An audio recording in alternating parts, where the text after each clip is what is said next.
माझा प्रश्न आहे की ज्या ठिकाणी शौचालय हे कोणाचे केलेले उपकार नाहीये, हा अधिकार आहे, मग का प्रत्येकाला स्वच्छ शौचालय मिळत नाही? हा माझा प्रश्न आहे प्रशासनाला. म्हटलं की हा भाग DRP मध्ये येतो आणि ह्यांना घरं धारावीतच मिळाली पाहिजे, हे तुम्ही आधी लिहून सांगा, नाहीतर आम्ही मोर्चा काढणार. सकाळी 11 वाजता आम्ही मोर्चा काढला. मला पोलिसांनी ताब्यात घेतलं आणि ह्या शाहूनगर पोलीस स्टेशन मध्ये मला एकटीला आणलं. त्यावेळेस माझं वय 23 वर्ष होतं, आजपासून 2 वर्ष आधी. आमच्या सगळ्या कार्यकर्त्यांना 90 फीट पोलीस स्टेशनला ठेवलं. मला संध्याकाळी 6 वाजता तिथून सोडून 90 फीट पोलीस स्टेशनला नेलं. आम्ही भांडलो, आम्ही मागे नाही हटलो आणि संध्याकाळी 6 वाजता नंतर आम्हाला कळलं की आमची लढाई आम्ही जिंकलेली आहे आणि 670 घरात कुठल्यापासून मी वाजवलेली आहेत याचा मला अभिमान आहे. ही लढाई आम्ही जिंकलेली आहे आणि 670 घरात कुठल्यापासून मी वाजवलेली आहेत याचा मला अभिमान आहे. ही लढाई आज या ठिकाणी इथे उपस्थित प्रभाग क्रमांक 187 चे तसेच शाहूनगरचे सगळे नागरिक, या सगळ्यांना माझा जय भीम आणि लाल सलाम पेश करते. आणि आज इथे मी तुमच्या समोर एक उमेदवार म्हणून उभी आहे. मला वाटतं की ह्याचा अशा पद्धतीने निवडणूक लढवण्याचा किंवा बोलण्याचा ज्यांनी मला अधिकार दिला त्या छत्रपती शिवाजी महाराज, महात्मा फुले, क्रांतीज्योती सावित्रीबाई फुले आणि डॉक्टर बाबासाहेब आंबेडकर यांच्या विचारांवर चालणारी मी धारावीची एक लेक आहे, याचा मला नक्कीच अभिमान वाटतो.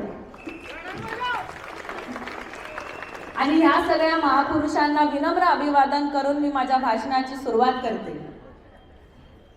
तुम्हाला कदाचित माझा परिचय मी तुमच्या घरोघरी येऊन गेलेल्या पत्रकांमधून नक्कीच झाला असेल, पण आज पुनश्च मी तुम्हाला माझा परिचय देते की माझं नाव आहे ॲडव्होकेट साम्या राजेंद्र कोरडे आणि माझा जन्म धारावीतल्याच केळाबखारमधल्या लक्ष्मीबागेतल्या एका न्यू म्युनिसिपल चाळीमध्ये झाला.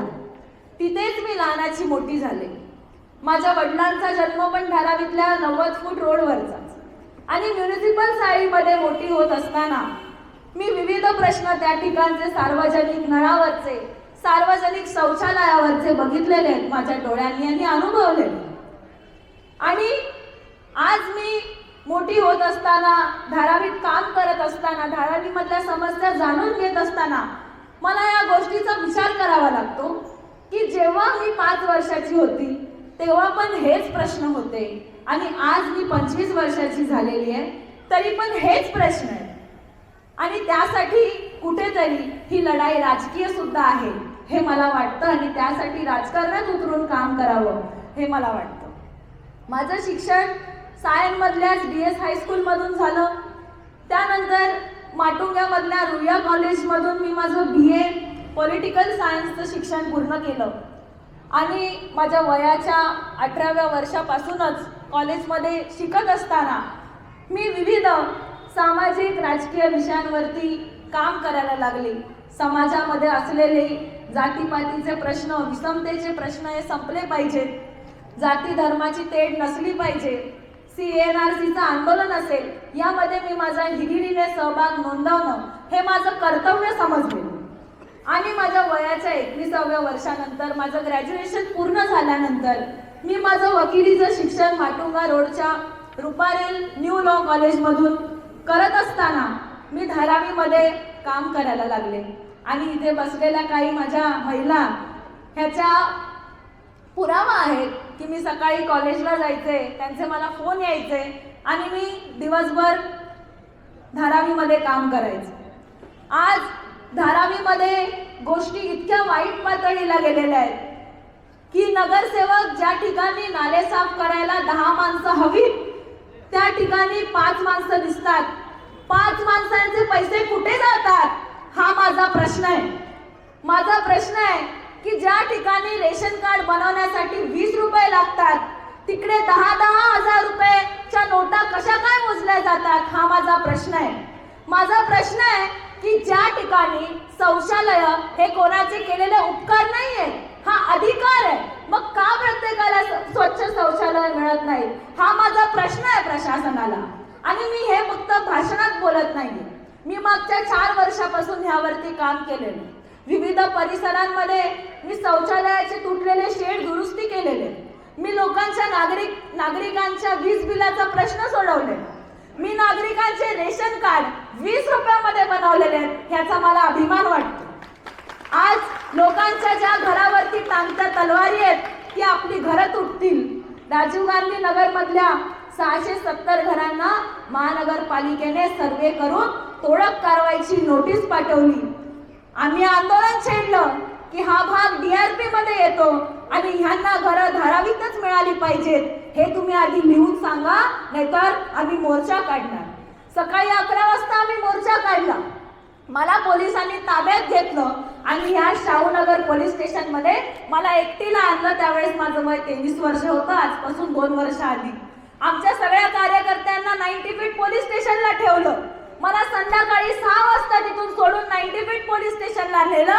आम्ही भांडलो, आम्ही मागे नाही हटलो आणि संध्याकाळी 6 वाजता नंतर आम्हाला कळलं की आमची लढाई आम्ही जिंकलेली आहे आणि 670 घरं तुटल्यापासून मी वाजवलेली आहेत, याचा मला अभिमान आहे. ही लढाई मी लढत होती आणि लढणार.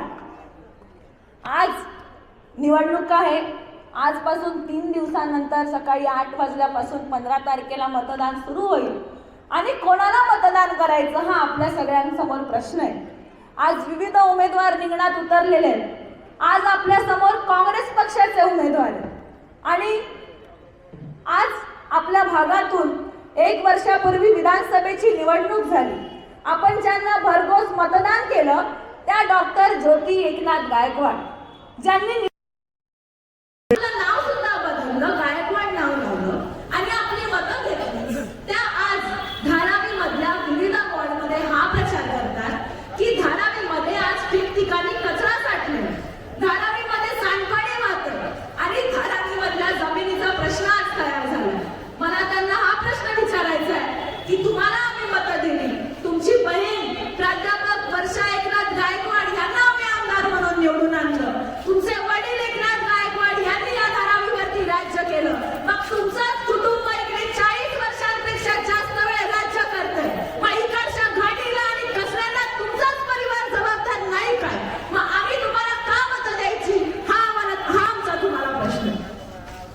आज त्यांचे उमेदवार जे रिंगणात आहेत ते जेव्हा ह्या शाहूनगरचा प्रश्न होता, इकडच्या जमिनी ज्या वेळेस DRP ला ट्रान्सफर केलेला होता त्यावेळेस त्यांनी किती आवाज उचलला ह्याचा तुम्ही विचार केला पाहिजे आणि हीच माझी तुम्हाला सगळ्यांना कळकळीची विनंती.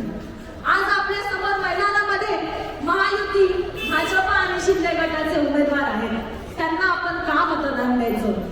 आज धारावीमध्ये धारावीच्या 500 एकरच्या जमिनीपैकी ही जमीन अदानीला फक्त देऊन नाही तर पूर्ण मुंबईमधली जमीन 1,500 एकर जमीन अदानीच्या घशात घालण्याचा प्रयत्न धारावी पुनर्विकास प्रकल्पाच्या नावाखाली सुरू आहे आणि हे महायुतीचं सरकार काम करतंय आणि आपल्याला फसवण्याचा प्रयत्न करतं. एकीकडे देवेंद्र फडणवीस जी धारावीमध्ये सभा घेतात आणि म्हणतात की आम्ही मुंबईला प्रगती पथावर नेऊ, धारावीवासियांना धारावीतच घरं देऊ, आणि दुसरीकडे ज्यावेळेस यांच्याच वेबसाईटवरती अनेक्झर 2 ची लिस्ट लागते त्यावेळेस 20% घरांना पात्र केलं जातं. 100 पैकी 4 घरं पात्र, 900 पैकी 100 घरं पात्र, आणि अशा पद्धतीचं खोटं बोलताना ह्यांना लाज नाही. ह्यांना देशामध्ये जातीपातीचे भांडणं लावताना लाज नाही वाटत. आम्ही तुम्हाला का मतदान करायचं? नक्कीच हे आपल्या स्पर्धेतले उमेदवार नाही, पण आज जे काँग्रेस भाजपच्या विरुद्ध बोलतं मुंबईमध्ये तेच एका ठिकाणी सत्तेसाठी भाजपची युती करतं. वेगवेगळ्या पद्धतीच्या युत्या होताना आपल्याला दिसतात आणि कोणत्या प्रकारचं राजकारण आपल्याला सुरू आहे ह्याचा आपल्याला विचार करायला लागतो. दुसरं मला बोलायचं आहे की आज याच ठिकाणी मैदानामध्ये शिवसेना उद्धव बाळासाहेब ठाकरे गटाचे सुद्धा उमेदवार आहेत आणि तुम्ही त्यांना काय मतदान करणार तर ही गोष्ट सुद्धा मला तुम्हाला सांगायची. 2004 सालापासून माझे वडील धारावी बचाव आंदोलनाची लढाई लढतायत. धारावी वासियांना धारावीतच घर मिळावं आणि 500 स्क्वेअर फुटाचं घर मिळावं, शाहूनगरच्या नागरिकांना 600 स्क्वेअर फुटाचं घर मिळावं ही त्यांची मागणी आणि हा त्यांचा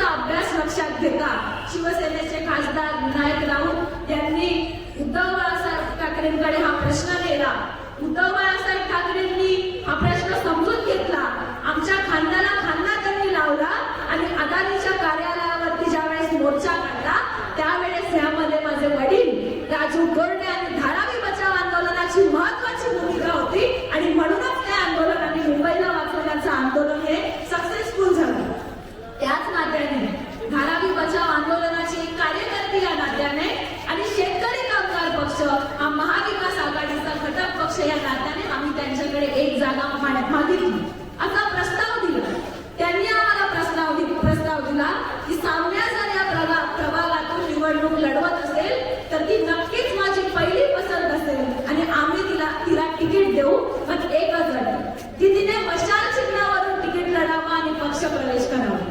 मला वाटतं की आपल्याला माहिती आहे काही वर्षांपूर्वी शिवसेना फुटली आणि गद्दारी काय असते, एखाद्याच्या पाठीत खंजीर खुपसणं काय असतं हे उद्धव ठाकरे साहेबांना चांगलंच माहिती. मी माझा पक्ष सोडला नाही. मी पहिल्याच दिवशी जाऊन माझ्याच पक्षाच्या एपी फॉर्म वरती माझा अर्ज दाखल केला आणि आज मी माझ्या पक्षाच्या लाल बावट्याच्या भारतीय शेतकरी कामगार पक्षाकडून निवडणूक लढते. मी माझ्या पक्षाची एकनिष्ठ आणि प्रामाणिक राहिल्याचा अभिमान नक्कीच उद्धव ठाकरे यांना वाटत असेल आणि उद्या ते माझ्या पाठीवरती कौतुकाची थाप नक्कीच मारतील. त्यांना मी पात्र उमेदवार वाटत होते. त्यांना मी निवडणूक लढवली असती तर अभिमान वाटला असता. मी उद्धव शिवसेना कडून निवडणूक लढवली असती तर खूप नीटपणे निवडून गेली असती. तरी मतदान करायचं म्हणून करायचं का आणि हाऊस मध्ये निवडून पाठवायचं का ह्याचा आपल्याला विचार करावा लागेल. जे उमेदवार आहेत त्यांनी स्वतः कोळीवाड्याच्या सीमांकनाचा प्रश्न किती वेळा उचललाय हा मला त्यांना सवाल आहे. आज शाहूनगर मधल्या जमिनींचा प्रश्न आला त्यावेळेस त्यांनी हा प्रश्न किती वेळा उचलला हा माझा त्यांना सवाल आहे. आणि मला हे नक्की सांगायचंय की या फुटाफुटीच्या राजकारणामध्ये आता मगाशी सांगितलं माझ्या वडिलांनी की इकडच्या माजी नगरसेविका होत्या त्या आज काँग्रेस पक्षात गेलेल्या. त्यांच्या नेत्याचा फोटो आज काँग्रेस पक्ष पण वापरतो आणि त्यांचा फोटो आज शिवसेना पक्ष पण वापरतो. आणि मतदानाला वेळ आली आहे की सकाळी झोपेतून उठल्यावरती कोण कुठे गेलाय कोणाला मतदान करायचं काही राजकारण कळत नाही अशा पद्धतीची वेळ आली. पण मराठीमध्ये एक कविता आहे विजय तेंडुलकरांची की पक्षाला माहित असतं की आपला गळा कापून त्याला बाजारात आपलं खरं गाणं गाता येत नाही. आपला गळा विकून त्याला बाजारात आपलं खरं गाणं गाता येत नाही आणि आपले पंख कापून त्याला आकाशाला गवसणी घालता येत नाही. आणि माझ्या वडिलांनी धारावी बचाव आंदोलनाची सुरू केलेली ही लढाई आहे आणि ती संपवणार पण आम्हीच आणि मार्गी पण आम्हीच लावणार. म्हणून तुम्ही आम्हाला मत द्या. आज मी या ठिकाणी इथे पेपर आणलाय. 10 फेब्रुवारी 2025 रोजी आम्ही BMC ला पत्र लिहिलं होतं की तुम्ही हा जो शासन निर्णय घेतलेला आहे जी उत्तर विभागाने की इकडच्या पूर्ण मालमत्तेच्या ज्या जमिनी आहेत त्या DRP कडे आम्ही हस्तांतरित करत आहोत. हा निर्णय तुम्ही रद्द करा. ह्या सार्वजनिक मालकीच्या जमिनी आहेत आणि त्या त्यांच्याच राहायला पाहिजे. याची दखल घेऊन महानगरपालिकेने लगेच 25 फेब्रुवारी 2025 ला पत्रक काढलं आणि सांगितलं की आम्ही आमचा हा GR रद्द करतोय आणि ह्या मालमत्तेच्या जमिनी ह्या इकडच्याच लोकांच्या राहतील असं त्यांनी पत्र काढलं. आणि हा धारावी बचाव आंदोलनाचा विजय आहे. हा छोटासा विजय आहे. ही लढाई आम्ही जिंकतो आहोत छोट्या छोट्या टप्प्यांनी. तुमची आम्हाला साथ मिळणार आणि नक्कीच मी महापालिकेमध्ये निवडून जाणार असा मला विश्वास आहे. शाहूनगरचे सगळे नागरिक 5 नंबरचं शिट्टीचं बटन दाबून मला मतदान करतील हा मला विश्वास वाटतो.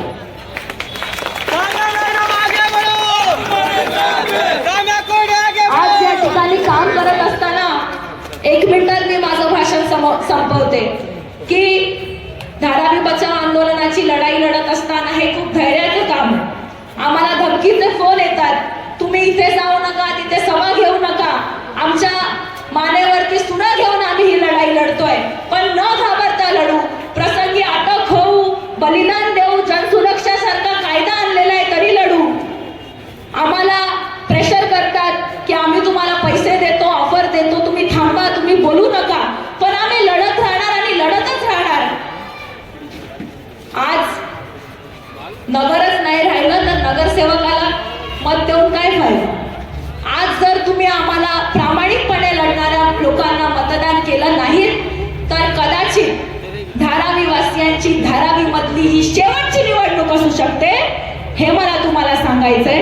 आणि येणाऱ्या 15 तारखेला तुम्हाला विचार करावा लागेल की तुम्हाला धारावीच्या दलालांना मतदान करायचंय की धारावी